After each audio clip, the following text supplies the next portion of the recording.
에릭슨의 가장 중요한 연구는 자아 발달에 관한 이론이다. 그는 욕동처럼 자아도 순차적인 단계나 위기를 밟아가면서 전개된다고 생각했다.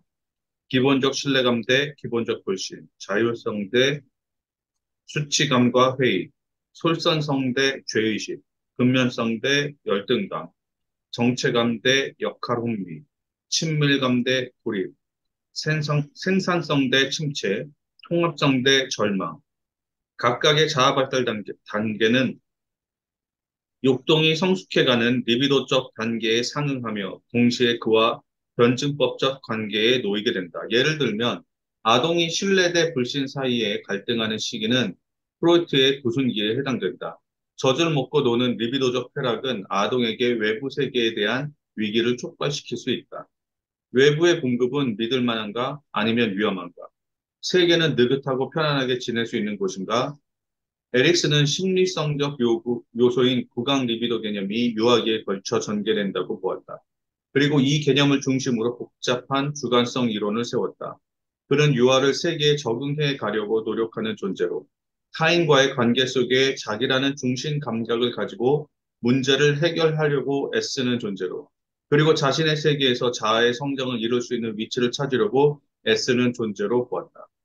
이러한 발달에 대한 에릭슨의 입장을 정신분석학의 다른 발달 모델과 비교해 보는 것도 의미 있을 것이다.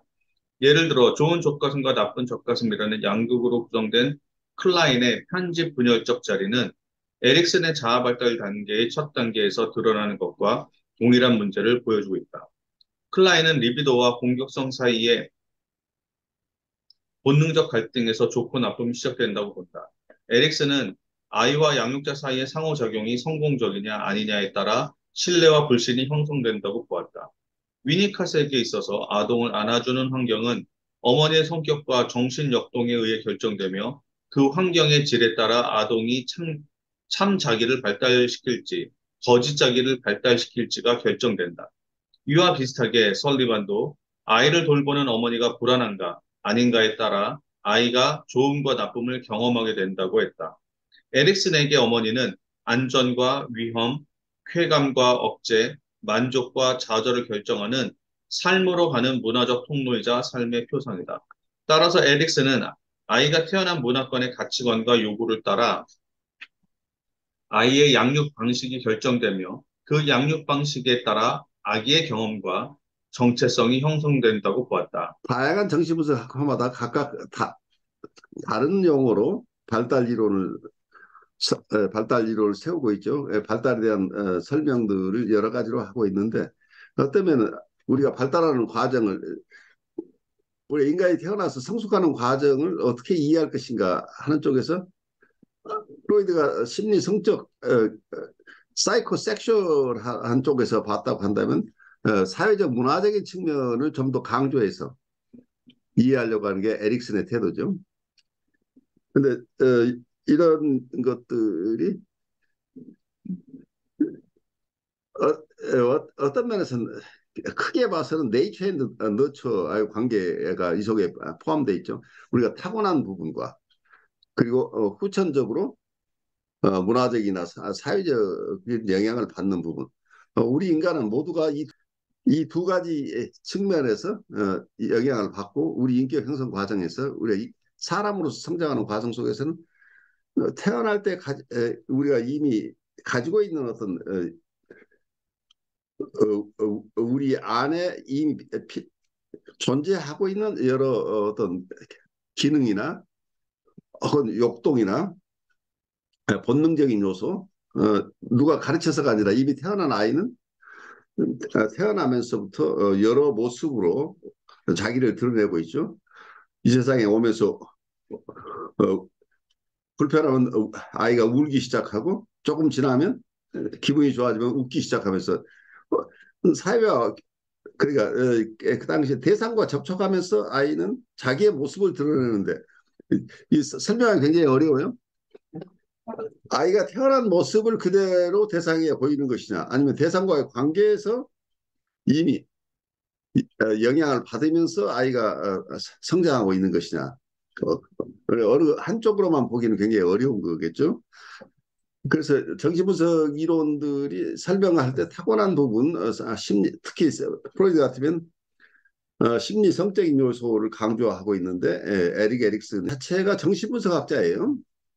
초기에 안나 프로이드와 함께 여러 가지 일들을 했던 초기의 정신분석학자인데 덴마크에서 어, 결혼 밖에서 태어난 아이였는데 어머니가 키우다가 어머니가 독일인하고 결혼하면서 독일 사회에서 살게 되는데 그래서 처음부터 이분은 자기가 누구인가에 대한 질문이 굉장히 많았던 사람일 수밖에 없죠. 거기서 결혼한 자기 의붓 아버지와 자기 어머니 사이에 세 명의 여자 형제가 있었던 것으로 보여요.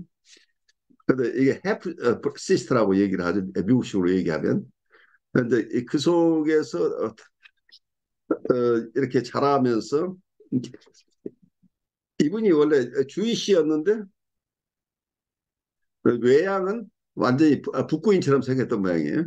그래서 주이시 사회에 가면은 이분은 이질적인 사람으로 이해가 되고 그 주이시 회당에 가면 이 사람이 유태인으로서 잘 대접받지 못하고 또 밖에 다른 사회에 가게 되면 주이시라고 이렇게 또 어떤 차별받는 이런 입장에 있으니까 처음부터 굉장히 정체성의 혼란에 있었던 분처럼 보여요. 그러다가 정신분석을 만나서 정신분석 속에서 이제 자기를 알아가기 시작하는 이런 삶의 역정을 가지셨는데 그래서 이번에 정신분석 이론이 굉장히 사회문화적인 요소들에 굉장히 중요한 비중을 두었던 것으로 보여요. 그래서 안나 프로이드나 이제 다른 동료 정신분석학자들이 이 시기가 이분이 정신분석에 입문한 시기가 이드 사이칼라지로부터 이고 사이칼라지로 이렇게 변모하는 시기였는데 그래서 이고 사이칼라지의 영향을 많이 받으신 분이죠. 그래서 이분은 이고 사이칼라지스트라고 볼 수 있죠. 자아심리학자였다고 보이는데 자아심리학자이지만 자기의 체험, 자기의 경험들을 정신분석에 접목해서 정신분석의 새로운 분야를 정신분석이 지금까지 다루고 있지 않던 사회문화적인 요소를 도입한 큰 공로를 세운 것이라고 볼 수 있겠죠.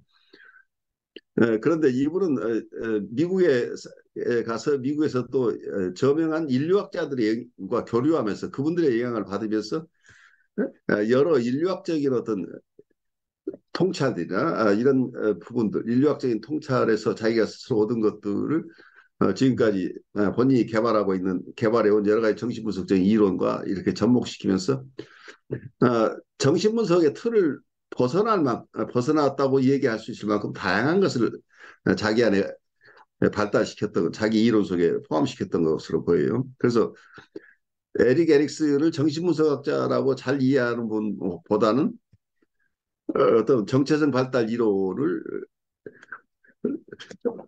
발달시킨 어떤 독립된 학자 이렇게 이해하는 분들도 꽤 있어 보이는데 사실은 어느 이론가나 그 배경 속에서는 자기가 지금까지 공부한 것을 배경으로 자기의 새로운 이론을 전개하기 때문에 새롭게 전개되는 이론만 보지 말고 그분이 그 이론을 세우게 된 배경까지 함께 본다고 한다면 이분은 큰 틀에서 정신분석 학자이기 때문에 정신분석 쪽에서는 이분을 잘 인정하지 않고 있었는데 아마 이 책의 저자는 에릭 에릭슨을 조금 더 정신분석의 세계 속에서 잘 동료로서 이해하고 싶어 하는 것 같아요. 그래서 스테판 미첼이 이분을 굉장히 중요한 정신분석 학자 중에 한 분으로 이렇게 받아들여서 설명을 하고 있어요. 이번 사회문화적인 요인을 굉장히 중요하게 생각해서 정체성 이론과 연결시켰죠. 그렇지만 이분이 프로이드의 어떤 리비도 이론을 버린 것은 아니에요. 리비도 이론을 받아들이면서 성심리학적인 프로이드의 이론과 자기의 사회문화적인 이론을 함께 공존할 수 있다고 보았던 것으로 보여요. 그런 측면에서 정신분석의 어떤 발달 이론을 풍요롭게 한 분이다 이렇게 이해하고 어느 것이 맞다 틀리다라기보다는 두 가지 측면을 함께 살필 필요가 있지 않느냐 하는 생각을 저는 하게 돼. 이분 얘기를 들으면.